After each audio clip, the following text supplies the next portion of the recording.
Hopefully you're right. Take photo is Kim Pop and upload today guys. Ito naman tayo guys. Update sa Kim Pao. Ito po ang ating issues sa ngayon guys. Sa mga disclaimer po natin ay ito po ay ang purpose po nito ay para sa entertainment at nasa inyo na po yung mga niwala kayo or hindi. Basta importante, update lang po kami sa about sa Kim Pao kanap. Ito na naman tayo guys. Na po, si Kim Chiu po ay masaya sa ngayon dahil binisita po siya ng mami ni Paolo Avellino. Nag-aalala kasi si mami ni Paolo Avellino guys. Dahil sa si Kim Chiu po guys ay hindi siya comfortable dun sa kanya mga partner, di ba? At saka hindi lang po yan guys. Yung iniisip kasi natin dito ay very supportive at very concerned po yung mami ni Paolo Avellino kay Kim Chiu. May sabi ng mga karamihan dito guys na ano ba naman yan Pao, bakit iniwan mo si Kim Chiu? Or bakit nasan ka ba?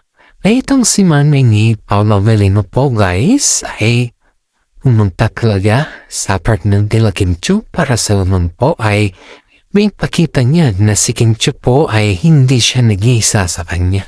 So, mas mami ni Paolo Avellino guys ay yung si Kim Chiu ay very safety. Dinit sa lahat po ay pinapakita sa kanya dito na very concerned siya kay Kim Chiu. Maraming mga netizen po nagsasabi na si Kim Chiu po ay napakaswerte sa mami ni Paolo Avellino. At hindi lang po yan guys, kundi pabor din yung mga pamilya ni Paolo kay Kim Chiu. Kahit anong gawin ni Kim Chiu, pabor din po sila sa kanya. Maraming mga netizen di po nagtatanong kung bakit si Kim Chiu lang po yung ginaganon ng mami ni Paolo Avellino. Or in fact naman guys na alam naman din natin na si Kim Chiu guys ay very close din sa mami ni Paolo Avellino. Aba Pao, ikaw na ba yan? Ang haba naman ng hair mo. Kaya ngayon, ang mga fans po ng Kim Pao ay todo suporta. At hindi lamang po todo suporta, mahal na mahal pa nila ang Kim Pao tambalan. Ay ito naman tayo guys, may bago po tayong good news sa Kim Pao sa ngayon guys. Nausahan po ay maraming mga bagong fans ang nag-e-evolve sa kanila. I mean guys is evolve is pas marami pa silang nagiging fans sa yun.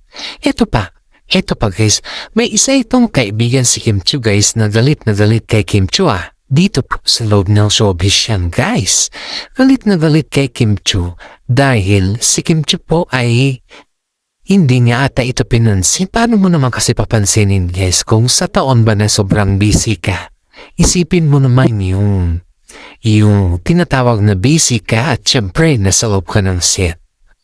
O nung Sunday nga guys, diba? Nung Sunday, ayon dito sa ating legit na balita or legit na sources guys, ay sobrang busy ni Kim Chiu nung Sunday. Tapos itong si kaibigan niya, hindi naman siya yung very close kay Kim Chiu. Kumbaga lang is parang nag-a-attaching lang ito kay Kim Chiu para sa yun na sabihin ng mga ibang tao na close rin niya si Kim Chiu kahit hindi guys. Kaya maraming mga netizen po ang nagsasabi na bakit gano'n yung ugali ng kaibigan nitong si Kim Chiu na to. Pinanindigan naman ni Kim Chiu guys na hindi naman niya ito kaibigan, kundi kaya ay bago lang itong nakikipagkaibigan kay Kim Chiu.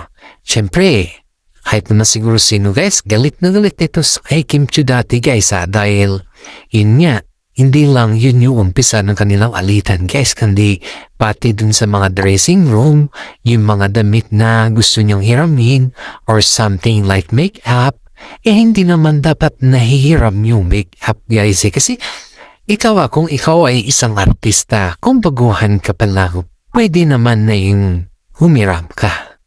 Pero at the end of the day, Kasi kung may kita ka naman, ba't hindi ka bumili ng sarili mo? Kasi may mga dressing room, mga yan guys. May mga makeup artist, may mga gamit sila. Pero in the sense guys na huwag ka na lang umasap sa makeup artist na kung ano yung meron sa kanya. Di ba yung kapag ikaw ay may gusto ka nang gawin sa mukha mo or something, i-add more something na gusto mo sa makeup. Syempre, normal lang naman na bibili ka for your own at sa private mo naman, di ba? Bakit kailangan bang humiram? At pag humiram ka, hindi mo na binabalik. Kaya ito guys, ayun dito sa ating legit na sources, hinahayaan yung ni Kim Chiu siya. Dahil alam kasi ni Kim Chiu na sugarol, ang actress nito guys is nulong na lulong sa sugal at saka nulong na lulong din sa hanam mo na. Basta alam na natin kung anong lulong dito guys. Ay maraming mga fans po ang nagsasabi na bakit hinahayaan ni Kim Chiu na gawin sa kanya ito sa matlaong bait-bait niya.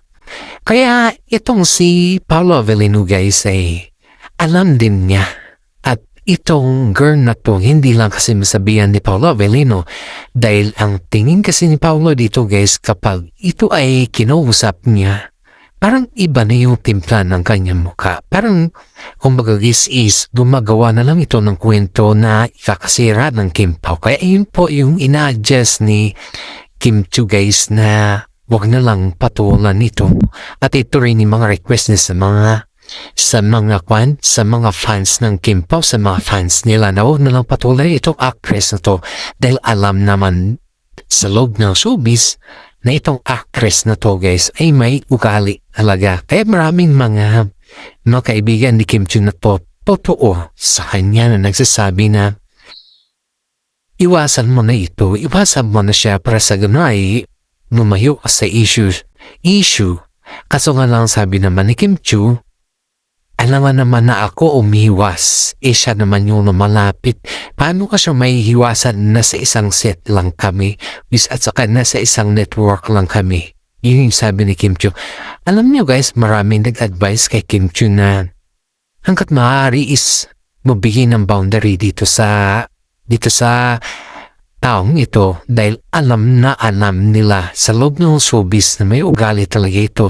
Way back 2000, if I'm not mistaken, 2022 guys, or 2022, 3 years from now. Itong si actress na to guys ay may kaaway siya. Ang issue na naman sa kanya guys is yung hiraman ng gamit. Yun talaga yung nai-issue sa kanya dahil sa dami sabi nga ng mga isang management na kung sana'y nakahawak sa kanya noon na sa dami daw na naging nagawa niyang pelikula din sa mga endorsement niya or sa mga ang dami niyang extra na nagagampanan, bakit hindi pa niya kayang bumili ng mga make-up, sapatos, gamit at iba pa. Pati yung personal thing ng co-actor niya or co-actress niya guys ay hinihiram niya. Hindi po siya bumibili ng something na para sa kanyang katawan or sa sarili pagdating sa set. Ay ang sabi sa kanya is, ba't hinahayaan niya na ganon na lang yung inagawa niya samantala may pera naman siya? Hindi naman sabi nga ng kaibigan niya, naiintindihan ko sana kung pandemic sana. Ngayon hindi naman pandemic Kaya yung personal thing mo ay kailangan mo din bumili dahil para din naman sa yan.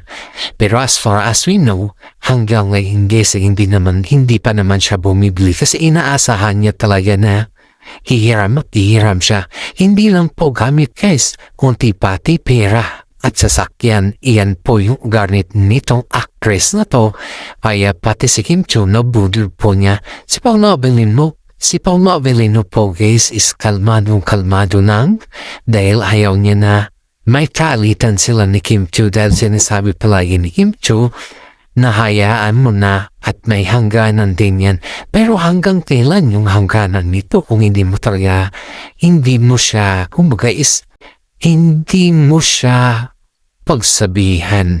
Sabi nga ay Kim Chiu na pagsabihan mo na hanggat maaga pa. Pero ewan lang natin guys kung kaya ni Kim Chiu na pagsabihan kasi mo kaibigan ni Kim Chiu, sila na nagsasabi dito sa nito. Shout out po sa mga senior citizen dyan na mahal ang ating updates.